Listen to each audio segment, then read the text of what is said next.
celebrating 10 years of possibility. Pilot Flying J and Halloran Hilton Hill present Anything is Possible. Today's guest, Ross the Boss.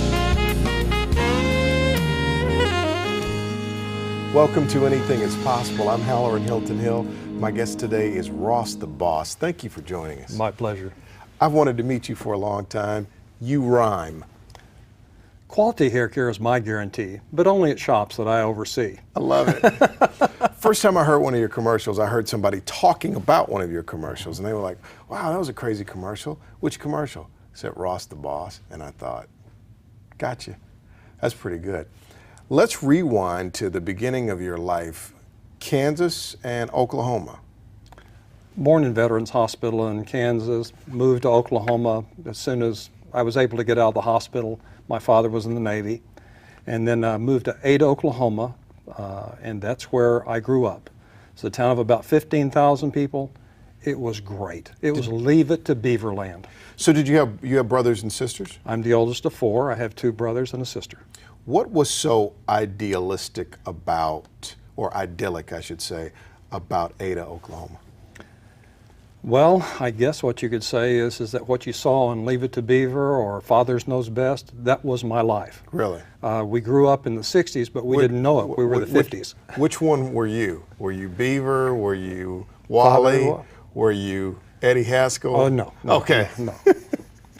I had the good fortune to grow up in First Baptist Church of Ada, Oklahoma. Gotcha. And Wally. they drugged me there. And I really liked pleasing old people, so I sat on the second row right behind the deacons. And anytime the young people wanted something done, they came to me because I was the one always being nice to the old people. Gotcha. And so I liked that. So you went to high school and college? And college. Tell me about your college experience and what did you study? I studied business with a minor in economics and a minor in chemistry. And I was going to be a pharmacist, but I fell in love my sophomore year, and you have to take chemistry labs to get a degree in chemistry, and so I decided to switch to business so I could get married.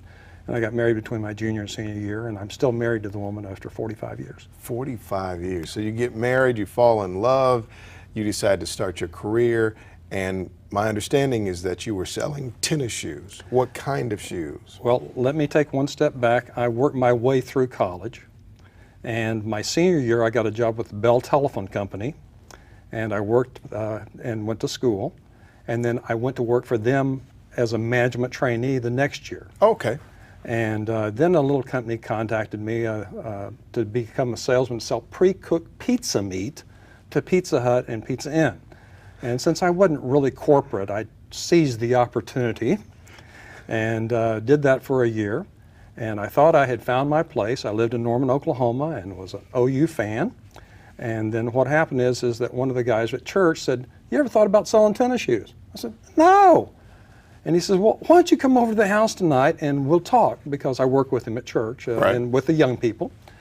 And we got in his Lincoln Continental and went to his house, and I said, "God is calling me to be a tennis shoe salesman." But what kind of tennis shoes? All kinds? Were you representing multiple brands? Flash and Dash. Flash and Dash. Isn't that terrible? Anyway, it's Autry Industries, and they sold low-priced, medium-priced tennis shoes to everybody but Walmart. And so they sold to Gibson's, and they sold to Howard Brothers, and they sold to, you name it, Kmart. In all the years that we've been doing this, and we've been doing the TV interviews for about a decade now, been in radio about 30 years, there's something that I keep seeing over and over again. And when I write about this, this is one of the things that I'm definitely going to dedicate a lot of time to. You said, I worked at this place, and I worked at that place, and I worked at this place. If you take the I out of all of it, and you take the place out of it, it's just work, work, work, work. Every person I've come across, Ross, has had a tremendous work ethic. Where'd you get yours? Well, I guess I got it from my family. I got it from the culture that I was in, because everybody had a job. Mother worked feeding the kids, and Dad worked selling life insurance, and he was a teacher before that, and he was a coach while he was a teacher before he became a life insurance salesman. And some of the family were farmers. And of course, if you're a farmer, my mother says she picked cotton when she was 6 years old, so they just expected It was just in you. It was the expectation of the community. So if you're not work resistant, life is much, much different, and maybe even a little bit easier, because you don't have to push against that every day. You wake up and this is just who you are and this is what you do. Do you think being in a family of hard workers just made work seem normal, therefore going after something wasn't really a hard thing, it was just a focus thing? I didn't know I had a choice. Wow. And plus it was fulfilling. It's kind of like winning, we were the state champion football players in my senior year in high school. And of course, when I wasn't working, I was working out, lifting weights, running, doing drills, and this type of thing. So in Ada, Oklahoma, we were state champions 19 out of, I think, 30 years. And so between work and football, you have a ethic. Right, it's work. Yeah. It's work. My guest is Ross the Boss. Here's a neat factoid. You told me you're not a hairdresser. No, I'm not. Now, how does that work? You'll find out when we come back. This is Anything is Possible. Possibility powered by Pilot Flying J, Covenant Health, Home Federal, and the Knoxville News Sentinel. Coming up. And they ran the ad on the radio, and people said, "That was the worst ad I've ever heard. What's this rhyming stuff?" My business went up 30%. My guest on Anything is Possible this week is Ross the Boss. I'm loving your story because prior to starting the interview, you said, "Now, there's one thing you ought to know. I'm not a hairdresser." Now, I'm looking at my notes, 12 salon locations. You've been in the business for 30 plus years, and I'm thinking, I got to hear this story. So you're selling tennis shoes. You're moving all over the country. You're doing your thing. You're a great salesman. You've got those good Oklahoma roots that are soaked in work ethic. I'm trying to figure out how you get into this business.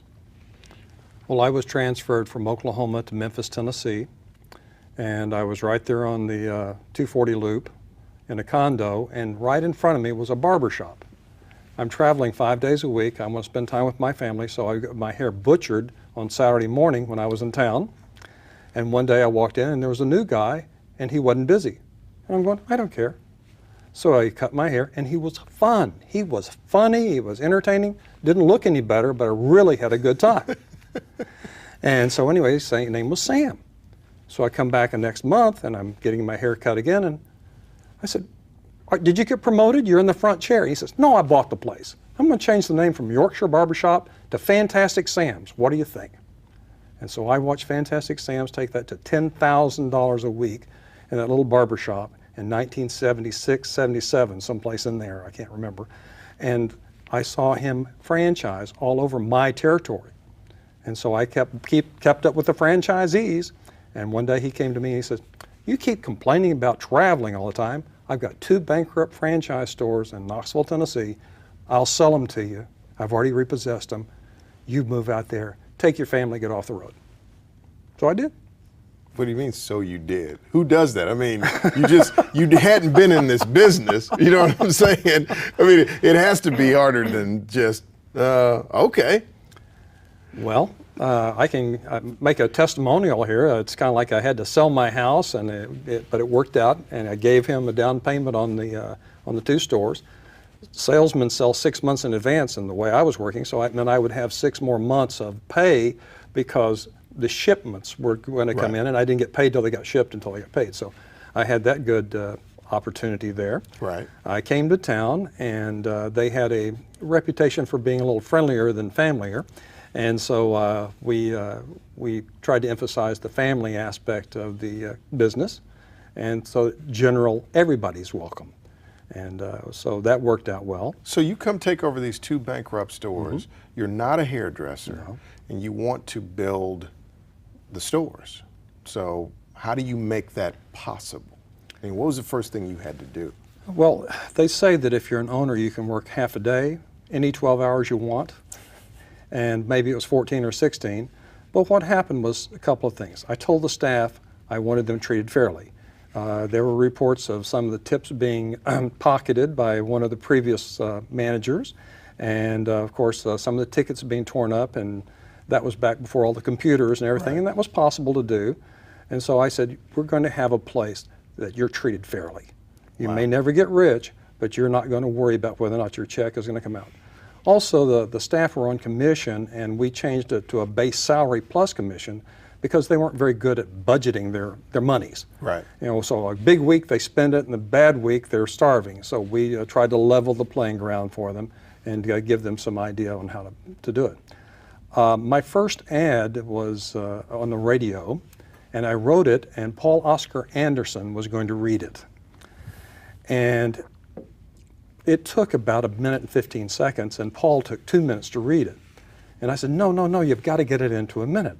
He did it, I did it, and I'm like this, and I'm talking, but I talked really fast. And the ad came off, and they ran the ad on the radio, and people said, that was the worst ad I've ever heard. What's this rhyming stuff? My business went up 30%.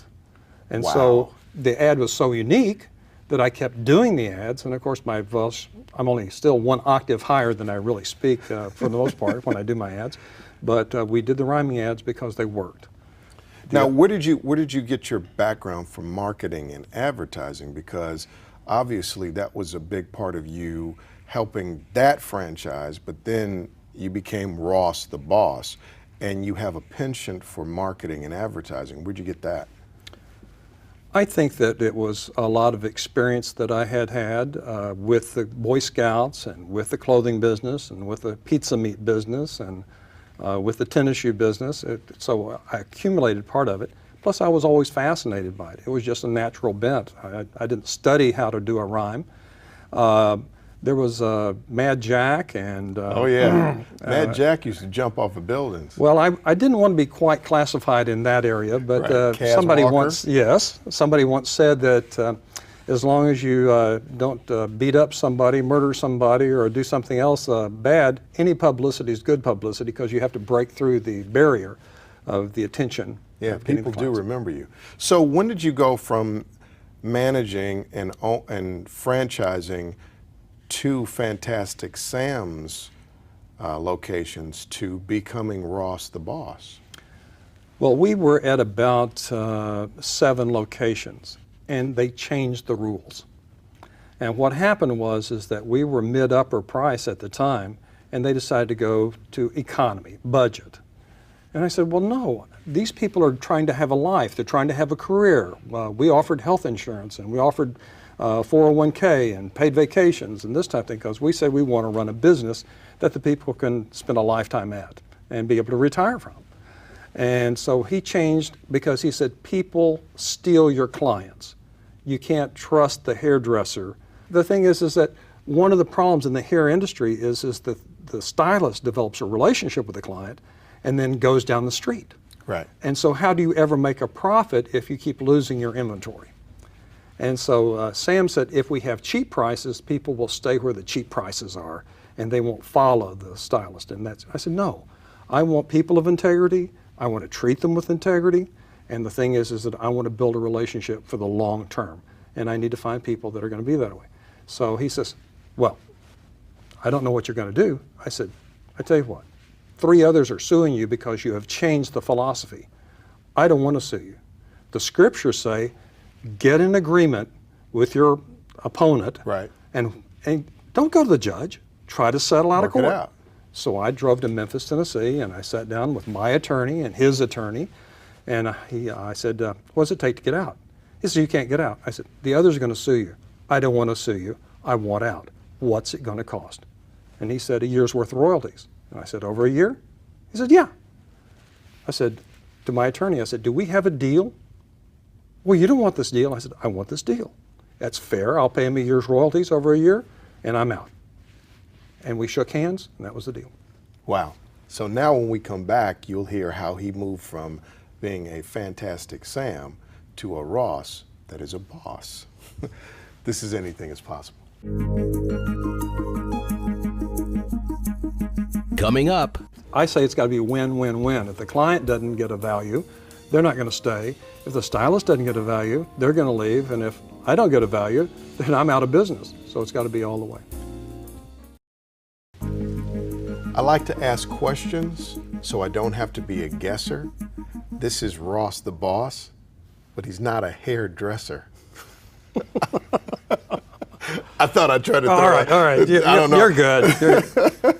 If I get stumped, I'll call you. Right, you call me. This is Ross the boss. All right, so you've got 7 locations. You've taken it from 2 to 7 locations. Yes. You're paying a royalty as a franchisee of Fantastic Sam's. He changes the rules. He's about to gut your price structure, your margin, and the loyalty bond you have because you've tried to create in an environment where a hairdresser, stylist, a colorist, whoever, where they feel like I've got a secure base of employment. Mm-hmm.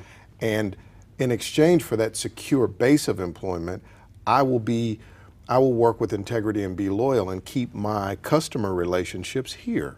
I mean, it was a win-win situation. If I say it's got to be win-win-win. If the client doesn't get a value, they're not going to stay. If the stylist doesn't get a value, they're going to leave. And if I don't get a value, then I'm out of business. So it's got to be all the way. So you launch out on your own. Now, if you leave a franchise agreement, though, didn't you have non-competes? Didn't you have... Well, what happened is we bought our way out. And so we paid him the right not to be part of his organization. Wow. That was what the year's royalties was for. And so since I had been doing ads for Fantastic Sam's as Ross the Boss, I was stuck with a nickname. So what am I going to name the place? Well, it's been, hi, I'm Ross the Boss for Fantastic Sam's, so it became, hi, I'm Ross the Boss for Ross the Boss. And so that's how we arrived at the name. All of the stylists had nicknames in an effort to prevent them from going down the street and taking their clients with them. Well, we allowed, because we're no longer part of the franchise, for them to use their real names. And so everybody got to use their real names except me. I was stuck with Ross the Boss. That's been a good thing for you, though. It's been a wonderful thing. So now you're at 12 locations and a spa, and you've been in the business. You are a model of possibility. Your enthusiasm is infectious. It seems like you lean forward into life. How'd you get that way? Well, I had a deal. I said, Lord, if you let me be successful, anybody who knows me really well will know that I'm not smart enough to do this on my own, so they'll know it was your blessing. And he's lived up to his end even when I haven't lived up to mine. Even as a businessman who's not a hairdresser, how has that worked in this industry? How have the professionals, not that you're not a professional, but how have the professionals in the industry, how did they embrace that? They didn't embrace it too much. But the staff that came to work for me, I didn't compete with them. I wasn't trying to do a client that they were trying to do. I had to refer to them my clients. And so it worked out really well because I'm not a competitor. I'm not behind a chair making money, cutting hair, coloring hair, perming hair. I make my money off of them. I tell them that what happens is they're really performers. And my job is to get the client in for them to perform, to like a singer or a concert. Right. If they give a good concert, it's easier for me to sell the tickets for them to come back again. And they're going to rebook and say, oh, I'm a fan club. And so what I want to do is I've got to find the location, I have to find the clients that are going to fit the demographic and have what we have to offer as their goal. So that's to match them. Did you think your life would turn out the way it's turned out? No. Is it better than you expected? It has been more glorious than I ever hoped. Really? Yes. What's the most surprising part about your success? What of your success, when you look back on it, made you go, wow, I didn't know that was coming? I survived in spite of all the mistakes I made. About the time I decided that, wow, I'm getting really smart, I'd go do something really stupid. And then I would come back and humble myself, and the Lord seemed to let me recover. What's one of the toughest things you had to push through? What's one of the biggest mistakes you had to flip? I went out of town. I went to Tri-Cities with a couple of salons, and I went to Nashville with a salon, and I'm going, I got off the road to be with my family. Why am I going out here trying to get big, and all it does is just detract from the main thing, and that's to be family and be part of a community. Tell me about your family. I've been married to the same woman for soon to be 45 years. I have 3 children. My son, Ross the fourth, is a hairstylist and manager of the Turkey Creek location. The 2 girls are both married and have 3 kids each, and they're stay-at-home mothers. I understand that you are an incredible tennis player. I think incredible probably leaves something to be desired. How about tolerable tennis player? All right. So let me run through. You give me quick answers on these. What have you learned about success? I believe that hard work is definitely a thing about it, but I think that also integrity and being able to be counted on, letting people know who you are and being that person. What have you learned about failure? Try not to have it be a permanent condition. It's all right to fail, just make sure it's not something that costs you your business or your life.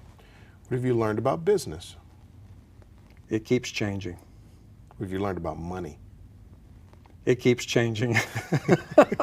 Money is, I don't care about money in that I want to have a decent living, but we have never aspired to be rich. We lived in the same house for 30 years and You're good with that? I'm good with that. Yeah. What have you learned about love? I had a friend of mine who died of cancer the other day, and he said to me, he says, you know what? I don't know how your wife feels about it, but you've been a really good husband to her. And I thought that was a very kind thing for him to say. I married the woman I'd looked for since kindergarten. I told my mother, what do you expect? I got to find a wife, because I've been playing on the swings with the little girls. But I found the love of my life, and she and I have worked together for many of these years, and I have been blessed with love. What have you learned about God? He forgives me when I make mistakes. And he has been gracious to me, and he has honored me when I have honored him, and even when I have dishonored him. What have you learned about possibility? I think that we're limited only by our heart. I would say, don't focus on just the money. Focus on what you're going to contribute to the community and to the people you work with, and the money will follow. Ross the boss, thanks for coming by. Thank you. It's been an honor to meet you and be here. I got to say, you're the best, and it was my privilege to have you here as my guest. I like that. We'll see you next time.